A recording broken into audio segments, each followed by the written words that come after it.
Hola, siguiendo con el desarrollo del curso de dinámica del Instituto Tecnológico de Costa Rica, Escuela de Ingeniería Electromecánica, estamos en el capítulo 16, Cinemática plana de un cuerpo rígido, del autor Hibeler. En este caso, vamos a resolver un problema que trata de aceleración en un sistema de barras. Es el ejemplo 15.136 de la novena edición de la referencia que se ve en pantalla y dice así: si se sabe que en el instante mostrado la barra AB tiene una velocidad angular de 4 radianes por segundo y una aceleración angular de 2 radianes por segundo cuadrado, ambas en el sentido de las manecillas del reloj, determine la aceleración angular de la barra BD, la aceleración angular de la barra DE. En este caso, pues vale la pena plantearse qué tipo de ley, ecuación o principio vamos a utilizar. Y como se puede ver en el enunciado, pues es un problema de cinemática, donde se va a describir cómo se mueven los cuerpos rígidos y no el por qué. No involucra fuerzas de ningún tipo, ni causas que generen el movimiento, sino que nada más se va a describir cómo se mueven los objetos. Para plantear la solución, lo primero que debemos hacer es saber cuántos cuerpos son. Como se puede ver, es un problema de 3 barras o bien de 4 barras, considerando que AE, esos soportes fijos, se podrían reemplazar por una cuarta barra estática. Tenemos que saber cuáles y cuántos son los cuerpos rígidos y qué tipo de movimiento tienen, lo cual los invito a hacer en este momento antes de continuar con el video. Muy bien, tenemos la barra AB que presenta rotación pura respecto de A. Tenemos la barra BD que está en movimiento plano general y tenemos la barra DE que presenta rotación pura respecto de E. Tomamos en cuenta que para calcular las aceleraciones que se solicitan es primero necesario calcular las velocidades angulares. ¿Y por qué? Bueno, porque cuando se habla de aceleración normal, esta depende de una variable geométrica, de un radio, y de la velocidad angular de las barras. De modo que será necesario hacer primero un estudio de velocidad. Hay que recordar que el centro instantáneo no es aplicable en el estudio de aceleraciones, pero sí en el de velocidades. Y debemos tomar en cuenta que antes de analizar la barra BD es necesario tener información del punto D. Esto en el caso de aceleraciones. Vamos a entrar al análisis de velocidades y para esto les pido por favor que vean el enlace en la descripción donde hemos hecho toda la parte de velocidades de este problema y aquí la vamos a detallar muy brevemente. Los invito a ver, como les digo en la descripción, el enlace a otro video donde desarrollamos todo el tema de velocidades. A manera de resumen, se necesita calcular la velocidad en el punto B, estudiando la barra AB, considerando los datos del enunciado. Luego se utiliza centro instantáneo o bien movimiento plano general en la barra BD. Y con esto se obtiene la velocidad angular de la barra BD con el valor mostrado en pantalla. Y ahí mismo en la barra BD se puede calcular la velocidad del punto D.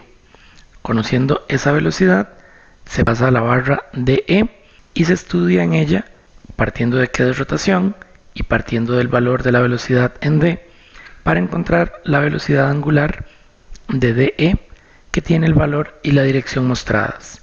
Con esto, pues podemos entrar al análisis de aceleración. Vamos a empezar estudiando la barra AB que presenta rotación pura. ¿Por qué estudiar la barra AB de primero? Porque en el enunciado nos dan información sobre la barra AB. Así que les voy a pedir que hagan una pequeña pausa en el video y hagan el diagrama de aceleración de la barra AB. Muy bien, lo tenemos por acá. Tenemos simplemente la barra con la velocidad angular dada, y en el punto B, que nos interesa analizarlo porque es la conexión con el resto del sistema de cuerpos rígidos unidos por pasadores, en el punto B tenemos dos aceleraciones, una normal y una tangencial. La aceleración tangencial se calcula en función de la aceleración angular y del radio. Son valores conocidos dados en el enunciado y en la geometría. Podemos calcular la aceleración tangencial del punto B. Lo mismo ocurre con la aceleración normal del punto B. Depende de una velocidad angular que ya se calculó en el estudio de velocidades y de una variable geométrica. Por lo tanto, las aceleraciones del punto B son totalmente conocidas. Ahora pasamos a la barra DE. Y aquí salta una pregunta. ¿Por qué nos saltamos la barra BD? Si vieron el estudio de velocidades, habrán visto que en el caso de aplicar movimiento plano general o de aplicar centro instantáneo en la barra BD, fue necesario buscar alguna información del punto D para tener una cantidad de incógnitas consistente con la cantidad de ecuaciones en la barra BD. Lo mismo pasa con aceleraciones. En la barra AB se tienen todos los datos y se consiguen las aceleraciones del punto B. Pero en la barra BD no se conoce su aceleración angular, una incógnita, y a priori no se conocen ninguna de las componentes de la aceleración de D, que serían dos, sin importar que el punto D esté conectado a un cuerpo con rotación pura o no. La aceleración en general en el plano tendrá dos componentes, de modo que tendríamos tres incógnitas para la barra BD, lo que no nos permitiría resolver un análisis de movimiento plano general en BD, pues al ser movimiento plano se tienen dos ecuaciones disponibles y habría, como lo acabamos de decir, tres incógnitas. Por esa razón pasamos a la barra DE. Les voy a pedir que hagan una pequeña pausa en el video y que hagan el diagrama de aceleración en la barra DE, tomando especial importancia en el punto D, que es el que conecta esta barra con el resto del sistema de cuerpos rígidos unidos por pasadores. Muy bien, aquí podemos ver el diagrama donde el punto D también tiene dos aceleraciones, una normal dirigida hacia el centro de rotación y una tangencial. Aquí se está asumiendo una aceleración angular de la barra DE en sentido horario. Esto se define de manera arbitraria y puede ser en esta dirección o en la dirección contraria. El signo del resultado nos lo va a indicar. La aceleración normal de este punto ya es conocida, pues tenemos la velocidad angular de la barra DE, y por esta razón es que se hacía primero el análisis de velocidades, porque una de las aceleraciones depende de la velocidad angular. Con respecto a la aceleración tangencial del punto D, esta pues está relacionada directamente con la aceleración angular de DE, la cual por el momento no conocemos. Sin embargo, como podemos ver acá, habernos saltado la barra BD nos permite tener información de la aceleración del punto D, de suerte que ahora el punto D ya no representa dos incógnitas, sino solo una, y eso nos permite regresar a la barra BD. Esta barra está en movimiento plano general y les voy a pedir que hagan el análisis de movimiento plano general para la barra BD, descomponiendo su movimiento plano general en una traslación más una rotación. Les pido que lo hagan en este momento.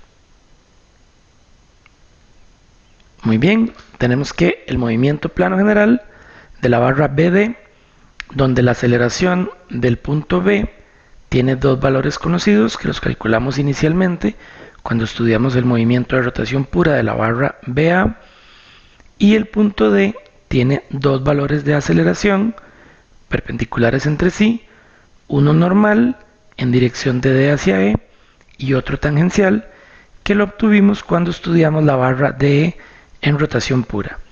Esto nos dio un objeto BD en movimiento plano general en el cual solo hay una de las componentes de aceleración de D desconocida. El movimiento plano general es igual a la descomposición de traslación, y en este caso hemos escogido traslación con respecto al punto D. La solución sería exactamente idéntica si se hace traslación con respecto al punto B más rotación respecto de D. En este caso el punto D no tiene ninguna aceleración, sería fijo, y el punto B tiene dos aceleraciones respecto de D. Una aceleración normal de B respecto de D y una aceleración tangencial de B respecto de D. Aquí estamos asumiendo que la aceleración angular de la barra DB es antihoraria. Eso lo sabemos por la dirección de este vector, aceleración tangencial de B respecto de D. Esto se asumió de forma arbitraria y perfectamente si los resultados para la aceleración tangencial de B respecto de D dan negativo, quiere decir que la aceleración angular de esta barra sería horaria. Si nos concentramos en la parte de arriba de este diagrama, podemos identificar una ecuación vectorial que está mostrada en la parte inferior, que dice que la aceleración del punto B, como la podemos ver acá, es igual a la aceleración de D. Vean que aunque estamos en el punto B, estamos en la parte de traslación con D. En traslación, la velocidad y aceleración de todos los puntos es la misma. Por eso, lo que está acá en D aparece también en B. Y entonces, recapitulando, tenemos que la aceleración en B es igual a la aceleración en D más la aceleración de B respecto de D. Eso es lo que tenemos en esta ecuación inferior y es realmente la expresión de aceleración relativa que ya es conocida. Comparando los puntos B y D, teniendo en cuenta solo la parte de arriba del diagrama y repitiendo la ecuación vectorial que habíamos escrito anteriormente, vamos a desarrollarla. Aquí es de suma importancia que usted detenga el video y plantee y resuelva la ecuación vectorial para las aceleraciones. Aceleración de B. Vamos a definir un sistema coordenado tradicional, X hacia la derecha, Y hacia arriba, y entonces la aceleración de B tiene una componente de 112 en Y y de 14 en J. La vemos por ahí. Luego, la aceleración del punto D tiene dos vectores, cada uno tiene dos componentes. Podemos empezar con la de 72, 92, que tendría una componente horizontal con coseno y una componente vertical negativa con seno. Continuamos con la aceleración de 11,4 por alfa de E, la cual también tiene dos componentes, una vertical positiva con coseno y una horizontal positiva también con seno. Y finalmente sumamos la aceleración de B respecto de D, que por la forma en la que está la geometría del problema, tiene una componente tangencial relativa que es horizontal y una componente normal relativa que es vertical. Eso nos da estos dos términos, utilizando por acá la velocidad angular de la barra, que ya era conocida, y en este caso, pues expresamos la aceleración tangencial como tal, sin relacionarla con el alfa. Nótese que en esta construcción, en otro problema, donde la barra no sea vertical y donde el punto B no tenga su centro de rotación horizontal con respecto a él, estos dos vectores y por lo tanto esta y esta componente van a ser inclinadas y tendrán componentes horizontal y vertical se agregarían 2 vectores más del lado izquierdo, y lo mismo podría pasar con estas. Si la barra BD no fuera vertical, tanto la tangencial como la normal tendrían 2 componentes, y acá se agregarían 2 términos más. Eso le da mayor complejidad matemática, pero conceptualmente es lo mismo. Lo que vamos a hacer ahora para resolver esta ecuación es igualar las componentes. Empezamos con las verticales. ¿Por qué las verticales? Si nos damos cuenta, en las horizontales tenemos la incógnita alfa de E y tenemos la incógnita aceleración tangencial relativa de B respecto de D.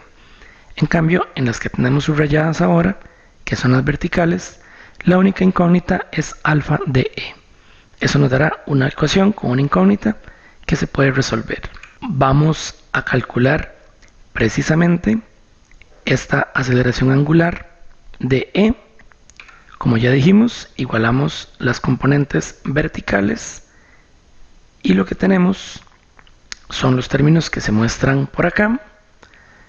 Ahora podemos retomar el diagrama de aceleraciones de la barra de E, repetido de figuras anteriores, y nos damos cuenta que habíamos definido la aceleración tangencial hacia arriba a la derecha, es decir, habíamos definido la aceleración angular de E horaria, y al resolver esta ecuación obtenemos un valor positivo, lo que quiere decir que la aceleración angular de la barra de E efectivamente es horaria, y con este término de acá tenemos una de las 2 respuestas en el problema. Retomando la aceleración en BD, tenemos acá una lámina repetida donde ahora estamos igualando las componentes horizontales. Noten que el alfa de E va a ser ahora parte de la ecuación y recién lo acabamos de obtener. Vamos a trabajar con la aceleración tangencial relativa, que es el término que queremos determinar. Como ya dijimos, vamos a igualar las componentes horizontales. Resulta esta ecuación donde tenemos 2 términos literales, pero uno de ellos ya es conocido, que es alfa de E, y si se resuelve, pues obtendremos la aceleración tangencial relativa de B respecto de D, la cual da negativa. ¿Qué quiere decir esto? Lo que quiere decir, ahora que calculemos finalmente la aceleración angular de la barra BD, y si retomamos el diagrama de aceleración que habíamos hecho para la barra BD, notamos que habíamos definido la aceleración tangencial de B respecto de D hacia la izquierda, y como D es el punto fijo, eso quiere decir que habíamos asumido una aceleración angular antihoraria. El hecho de que D es negativa quiere decir que no lo asumimos correctamente, pero que no está malo, simplemente la dirección correcta es contraria a la dirección que asumimos. Es decir, la aceleración angular de dB es horaria. Si recordamos que esta aceleración tangencial relativa es alfa por R, podemos determinar que el alfa BD es menos 3,82 radianes por segundo cuadrado, lo que quiere decir que el vector alfa BD realmente es en el sentido de las manecillas del reloj, contrario a lo que habíamos asumido. De esta manera hemos obtenido las 2 aceleraciones angulares de las barras. Quedamos atentos a cualquier pregunta sobre este problema y esperamos que les ayude a profundizar y entender los conceptos del capítulo 16, Cinemática plana de un cuerpo rígido, del autor Hibeler. Muchas gracias.